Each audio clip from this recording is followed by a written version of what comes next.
ওম শান্তি। আজকে ১১ই মে ২০২৪। আমরা শুনছি প্রাত সাকার বাংলা মুরলী। আজকের মহাবাক্য, এই মহাবাক্যে বাবা বলেছেন, মিষ্টি বাচ্চারা, তোমরা এখন আল্লাহকে পেয়েছ, তাই সোজা পথে চলো, অর্থাৎ নিজেকে আত্মা মনে করো। দেহ মনে করাই হলো উল্টো পথে যাওয়া। প্রশ্ন: এমন কোন কথাটি বুঝতে পারলে অসীম জগতের বৈরাগী হতে পারবে?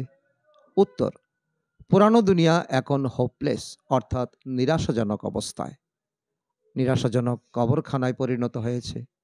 এই কথাটি বুঝে নিতে পারলেই অসীম জগতের বৈরাগী হতে পারবে। তোমরা বাচ্চারা জানো, এখন নতুন দুনিয়া স্থাপিত হচ্ছে। এই রুদ্র জ্ঞান যজ্ঞে সমগ্র পুরানো দুনিয়া সাহা হয়ে যাবে। এই একটি বিষয়ই তোমাদের অসীম জগতের বৈরাগী বানিয়ে দেবে। তোমাদের হৃদয় অর্থাৎ মন এখন এই কবরখানা থেকে সরে গেছে। ওম শান্তি আসলে হলো ডবল ওম শান্তি, কারণ দুটি আত্মা রয়েছে। দুই আত্মারই সধর্ম হলো শান্ত। বাবার সধর্ম শান্ত, বাচ্চারা সেখানে শান্তিতে থাকে, তাকে বলা হয় শান্তিধাম। বাবাও সেখানে থাকেন, বাবা তো সদাই পবিত্র। বাকি আর যে সকল মনুষ্যরা রয়েছে, তারা পুনর্জন্ম নিতে নিতে অপবিত্র হয়ে যায়। বাবা বাচ্চাদের বলেন, বাচ্চারা নিজেদেরকে আত্মা মনে করো। আত্মা জানে পরমপিতা পরমাত্মা জ্ঞানের সাগর, শান্তির সাগর, তার অনেক মহিমাও রয়েছে, তাই না? তিনি সকলের পিতা আর সকলের সদ্গতি দাতাও। তাই সকলেরই বাবার উত্তরাধিকারের উপর অবশ্যই অধিকার রয়েছে। বাবার কাছ থেকে কি উত্তরাধিকার পাওয়া যায়? বাচ্চারা জানে যে বাবাই হলেন স্বর্গের রচয়িতা, তাই অবশ্যই তিনি স্বর্গের অবিনাশী উত্তরাধিকার দেবেন। আর অবশ্যই তা দেবেন এই নরকেই। নরকের উত্তরাধিকার দিয়েছে রাবণ। এই সময় সকলেই নরকবাসী, তাই না? তাই অবশ্যই এই উত্তরাধিকার রাবণের থেকেই প্রাপ্ত হয়েছে। নরক আর স্বর্গ দুই রয়েছে। এ কথা কে শোনে? আত্মা। অজ্ঞানতায় থাকাকালীনও সবকিছু আত্মাই করত, কিন্তু দেহ অভিমানের কারণে মনে করা হয় সবকিছু শরীর করে। আমাদের সধর্ম হলো শান্ত, এ কথা ভুলে যায়। আমরা হলাম শান্তিধাম নিবাসী। এও বোঝা উচিত যে সত্যখণ্ড স্বর্গ ক্রমশ মিথ্যাখণ্ড অর্থাৎ নরকে পরিণত হয়। ভারত সত্যখণ্ড ছিল, পরে তা রাবণ রাজ্য মিথ্যাখণ্ডে পরিণত হয়েছে। এ তো সাধারণ কথা, মানুষ কেন বোঝে না? কারণ আত্মা তমপ্রধান হয়ে গেছে, যাকে প্রস্তর বুদ্ধি বলা হয়। যিনি ভারতকে স্বর্গে পরিণত করছেন, পূজ্য বানিয়েছেন, তাকেই আবার পূজারী হয়ে গালি দেয়। এতে কারুর দোষ নেই। বাবা বাচ্চাদের বোঝান এই ড্রামা কিভাবে তৈরি হয়ে রয়েছে, কিভাবে পূজ্য থেকে পূজারী হয়েছে।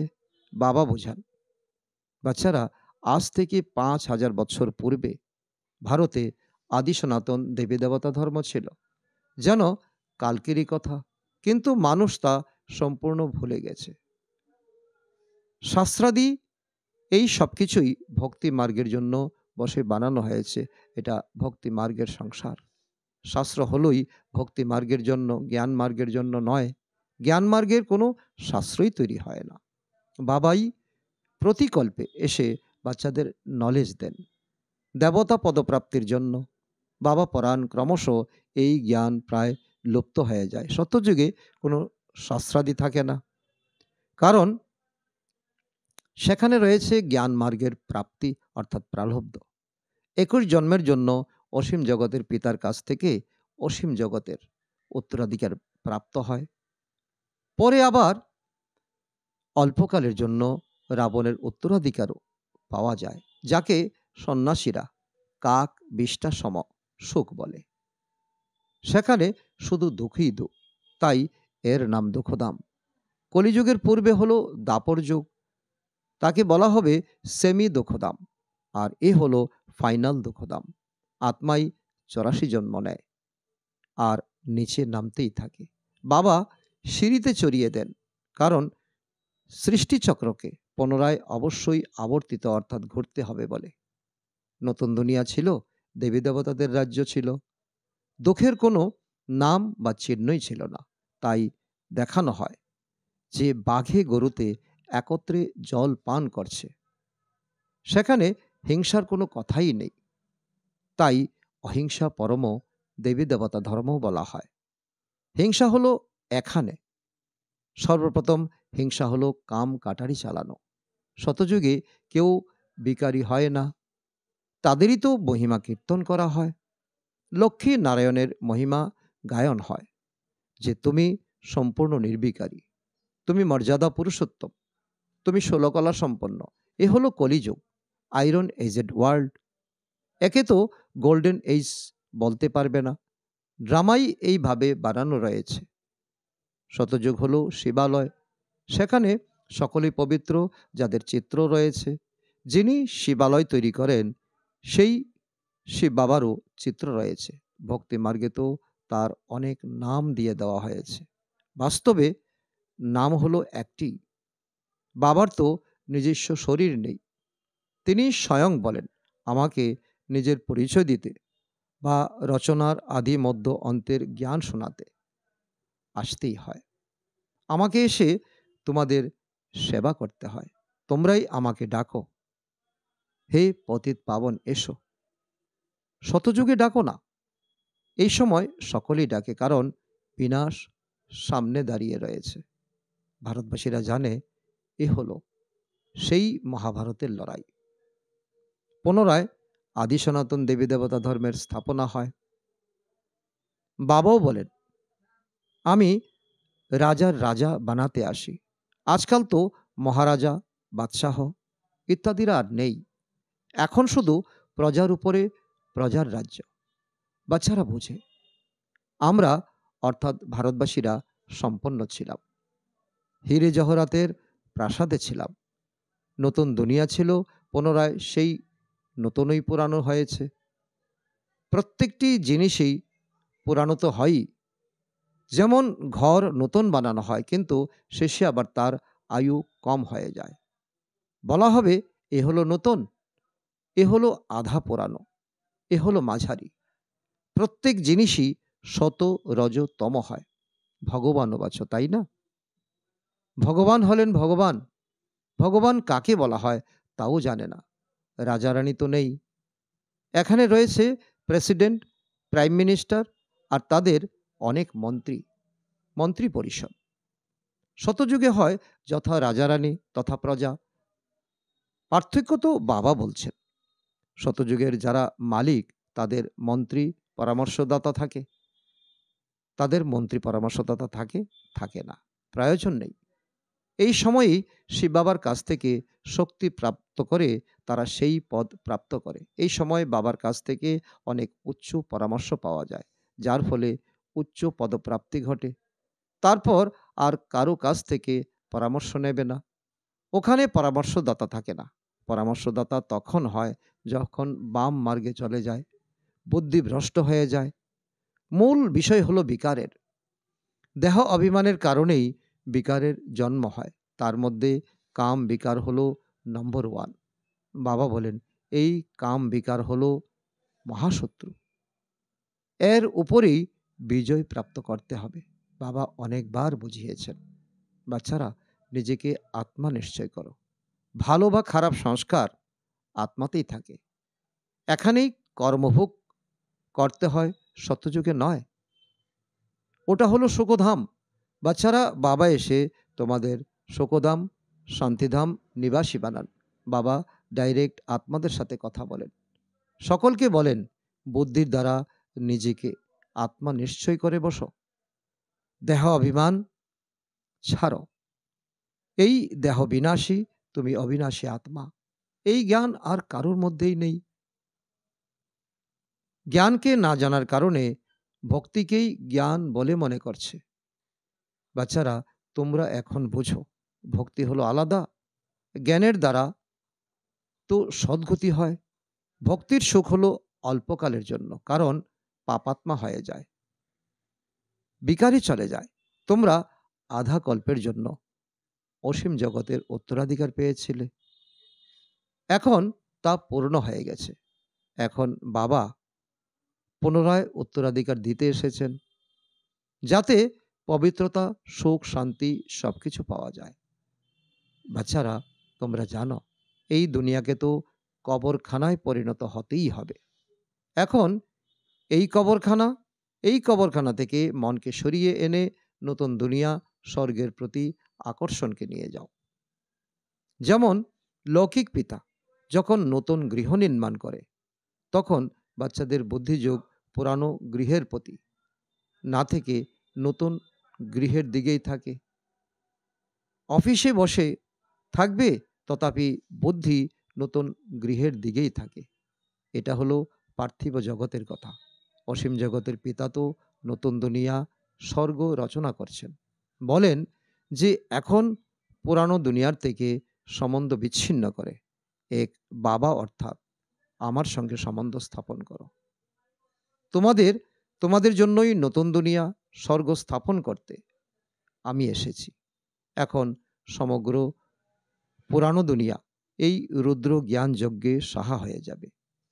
এই সৃষ্টিরূপী বৃক্ষ সম্পূর্ণ তমপ্রধান জরাজীর্ণ হয়ে গেছে, এখন আবার নতুন তৈরি হচ্ছে। তাই বাবা বোঝান যে এসব হলো নতুন দুনিয়ার কথা। যেমন মানুষ রোগগ্রস্ত হলে নিরাশ হয়ে পড়ে, তাই না? মনে করে এর বাঁচা খুব মুশকিল। ঠিক তেমনি এই দুনিয়াও এখন হোপলেস, অর্থাৎ নিরাশাজনক অবস্থায়। কবরখানায় যখন পরিণত হবেই, তখন কেন একে স্মরণ করবে? এ হলো অসীম জগতের সন্ন্যাস। হঠযোগী সন্ন্যাসীরা শুধু ঘর বাড়ি ছেড়ে চলে যায়। তোমরা তো পুরানো দুনিয়াকেই মন থেকে ত্যাগ করো। পুরানো দুনিয়া থেকেই আবার নতুন দুনিয়া হয়ে যায়। বাবা বলেন, আমি তো হলাম অবিডিয়েন্ট সার্ভেন্ট। আমি বাচ্চাদের সেবা করতে এসেছি। আমাকে ডাকা হয়েছে। বাবা, আমরা পতিত হয়ে গেছি। তুমি এই পতিত দুনিয়ায় আর পতিত শরীরে এসো। দেখো নিমন্ত্রণ কিভাবে করে। পতিত বানিয়েছে রাবণ, যাকে দহন করতেই থাকে। এ হলো অতি শক্তিশালী শত্রু। যখন থেকে এই রাবণ এসেছে, তখন থেকে তোমরা আদি মধ্য অন্ত দুঃখী পেয়েছ। বিষয় সাগরে হাবুডুবু খাচ্ছ। এখন বাবা বলেন, বিষ ছেড়ে অমৃত পান করো। আধাকল্প রাবণ রাজ্য তোমরা বিকারের কারণে কত দুঃখী হয়ে পড়েছ। এতটাই উন্মত্ত হয়ে যাও যে বসে বসে বাবাকে গালি দাও। গালিও এত দাও, অবাক করে দাও। যিনি তোমাদের পবিত্র বিশ্বের মালিক বানান, তাকেই তোমরা সর্বাপেক্ষা অধিক গালি দাও। মানুষের জন্য তো বলো যে 84 লক্ষ যোনি, আর আমায় সর্বব্যাপী বলে দাও। এ হলো ড্রামা। বাবা তোমাদের মজা করতে করতে বোঝান, ভালো আর খারাপ স্বভাব সংস্কার আত্মারই হয়। আত্মা বলে আমি 84 জন্ম ভোগ করি। আত্মাই এক শরীর ছেড়ে অন্য শরীর ধারণ করে। এখন এ কথা বাবাই বোঝান। ড্রামার প্ল্যান অনুযায়ী পুনরায় বাবাই এসে যায়। বাবাই এসে তোমাদেরকে এই জ্ঞান শোনাচ্ছেন। যারা উল্টো অর্থাৎ বিপরীত ধর্মী হয়ে গেছে, তাদের সোজা অর্থাৎ সধর্মী বানান। মিষ্টি মিষ্টি বাচ্চাদের বাবা বলেন, এখানে তোমরা উল্টো অর্থাৎ দেহবোধ নিয়ে বসো না। নিজেকে আত্মা মনে করো। এখন তোমরা আল্লাহকে অর্থাৎ ঈশ্বরকে পেয়েছ। তিনি তোমাদের সোজা অর্থাৎ সধর্মী বানান। রাবণ উল্টো অর্থাৎ পরধর্মী বানায়। পুনরায় সোজা হলে তোমরা সঠিকভাবে দাঁড়াও। এও এক নাটক। এই জ্ঞান বাবাই বসে বোঝান, বাবাই বসে বলেন। ভক্তি হলো ভক্তি, আর জ্ঞান হলো জ্ঞান। ভক্তি সম্পূর্ণ আলাদা। কথিত আছে যে একটি জলাশয় আছে যেখানে স্নান করলে পরি হয়ে যায়। আবার এও বলে পার্বতীকে অমর কথা শুনিয়েছে। তোমরাই তো এখন অমর কথা শুনছ, তাই না? শুধু এক পার্বতীকে কি অমর কথা শুনিয়েছে? এ হলো অসীম জগতের কথা। অমর লোক হলো শতযুগ মৃত্যুলোক হলো কলিযুগ। একে কাটার জঙ্গল বলা হয়। বাবাকে জানেই না। তারা বলেও যে পরমপিতা পরমাত্মা হে ভগবান, কিন্তু জানে না। তোমরাও জানতে না। বাবা এসে তোমাদের সঠিক দিশায় চালিত করেন। ভগবানকে আল্লাহ বলা হয়। আল্লাহ পড়িয়ে আবার পদও তো দেবেন, তাই না? কিন্তু ভগবান তো একজনই। ওনাদেরকে অর্থাৎ লক্ষ্মীনারায়ণকে ভগবান ভগবতী বলা যাবে না। ওনারা তো পুনর্জন্মে আসেন, তাই না? আমি এদের পড়িয়ে দৈবী গুণসম্পন্ন বানিয়েছি। তোমরা সবাই হলে ভাই ভাই। বাবার অবিনাশী উত্তরাধিকারের অধিকারী তোমরা। মানুষ তো ঘোর অন্ধকারে রয়েছে। আসুরি সম্প্রদায়ের হয়ে উঠেছে। তারা বলে কলিযুগ এখন হামাগুড়ি দিচ্ছে। মনে করে এখনো অনেক বছর বাকি রয়েছে। কত অজ্ঞানতার অন্ধকারে নিদ্রায় আচ্ছন্ন হয়ে রয়েছে। এও এক প্রকারের খেলা। আলোয় কখনো দোক থাকে না, রাতের অন্ধকারে দোক থাকে। একথাও তোমরাই বোঝো আর বোঝাতে পারো। সর্বপ্রথমে প্রতিটি মানুষকে বাবার পরিচয় দিতে হবে। দুজন বাবা তো সকলেরই হয়। লৌকিক বাবা অর্থাৎ হদের পিতা পার্থিব জগতের সুখ দেয়। অসীম জগতের পিতা অসীম জগতের সুখ দেয়। শিবরাত্রি যখন পালন করা হয় তখন অবশ্যই বাবা আসেন স্বর্গের স্থাপনা করতে। যে স্বর্গ পাস্ট হয়ে গেছে পুনরায় তার স্থাপনা করছেন। এখন এ হলো তমপ্রধান দুনিয়া, নরক। ড্রামা প্ল্যান অনুসারে যখন সঠিক সময় আসে তখন পুনরায় আমি এসে অর্থাৎ নিজের পার্ট প্লে করি। আমি নিরাকার। আমার তো বলার জন্য মুখ অবশ্যই চাই। ষাঁড়ের মুখকে কি ব্যবহার করা যাবে? না, যাবে না। আমি ওনার অর্থাৎ ব্রহ্মার মুখ ব্যবহার করি, যিনি তার অনেক জন্মেরও অন্তিম জন্মে বানপ্রস্থ অবস্থায় রয়েছেন। আমি ওনার মধ্যে প্রবেশ করি। ইনি নিজের জন্মকে জানেন না। আচ্ছা, মিষ্টি মিষ্টি হারানিধি বাচ্চাদের প্রতি মাতা-পিতা বাপ-দাদার স্মরণের স্নেহসুমন আর সুপ্রভাত। আত্মাদের পিতা তার আত্মারূপী বাচ্চাদেরকে জানাচ্ছেন নমস্কার।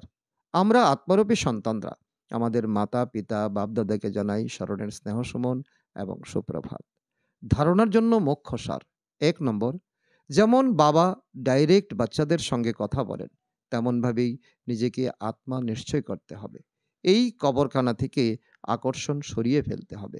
এমন সংস্কার ধারণ করতে হবে যেন কখনো কর্মভোগ করতে না হয়। নাম্বার ২, বাবা যেমন ড্রামার উপরে সম্পূর্ণ অটল থাকার জন্য কাউকে দোষ দেন না।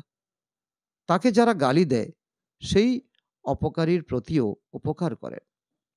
ঠিক তেমনি বাবার সমান হতে হবে। এই ড্রামায় কারো কোনো দোষ নেই। এই ড্রামা অ্যাকুরেট তৈরি হয়ে রয়েছে।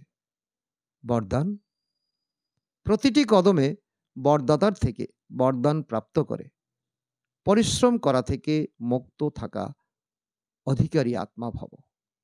অর্থ হলো যারা হলোই বরদাতার বাচ্চা তাদের প্রতিটি কদমে বরদাতার থেকে বরদান স্বতই প্রাপ্ত হয়। বরদানই হলো তার পালনা। বরদানের পালনার দ্বারাই পালন করেন। বিনা পরিশ্রমে এত শ্রেষ্ঠ প্রাপ্তি হওয়া একই বরদান বলা হয়। তো তোমরা জন্ম জন্মের প্রাপ্তির অধিকারী হয়ে গেলে। প্রতিটি কদমে বরদাতার থেকে বরদান প্রাপ্ত হচ্ছে আর সদাই প্রাপ্ত হতে থাকবে। অধিকারী আত্মার জন্য দৃষ্টির দ্বারা, বাণীর দ্বারা, সম্বন্ধের দ্বারা বরদানই বরদান রয়েছে। স্লোগান, সময়ের তীব্র গতি অনুসারে পুরুষার্থের গতিও তীব্র করো। আচ্ছা, ওম শান্তি।